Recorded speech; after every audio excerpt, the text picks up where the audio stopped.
Hi అండి, అందరికీ welcome back to my channel. నేను మీ బండి సౌజన్యాని. మన ఛానల్లో చాలా రోజుల తర్వాత లాంగ్ వీడియో అప్లోడ్ చేస్తున్నాను కదా, మీరు సపోర్ట్ చేస్తారనుకుంటున్నా. మీరు సపోర్ట్ చేస్తే ఇలానే వీక్ ఒకసారి లాంగ్ వీడియో అప్లోడ్ చేస్తా. సరే, ఇవాళ వీడియో ముచ్చట్లోకి వస్తే హలీం ఎలా చేయాలో చూద్దాం రండి. ఫస్ట్ దానికి ఏమేమి ఇంగ్రీడియంట్స్ కావాలో చూపించేస్తా.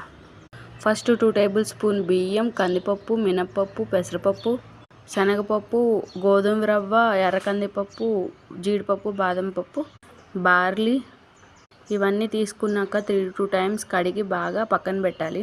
2 అవర్స్ దాకా నాననిస్తే త్వరగా ఉడికి టేస్ట్ బాగుంటుంది.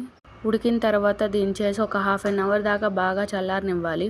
తర్వాత మెత్తగా మిక్సీకి వేసి పక్కన పెట్టేసుకోవాలి. అది కూడా మళ్ళీ కుక్కర్ తీసుకొని ఒక 3 టేబుల్ స్పూన్ ఆయిల్ పోసి హోల్ గరం మసాలా వేసేసిన తర్వాత ఉల్లిపాయ కావాలంటే మీరు ఫ్రై చేసుకుని అయినా వేసుకోవచ్చు. నేనైతే ఇక్కడ పచ్చిగా తీసుకున్నా.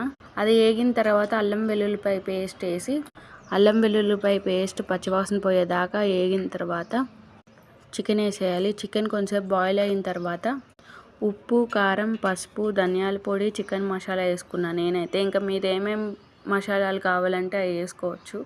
చికెన్ కూడా ఒక 10-15 విజిల్స్ వచ్చేదాకా మంచిగా ఉడకబెట్టుకోవాలి. ఉడికిన తర్వాత తీసి గ్రేవీ పక్కన పెట్టుకోవాలి. తర్వాత అంతా మెత్తగా కలుపుకోవాలి. ఇదే అండి.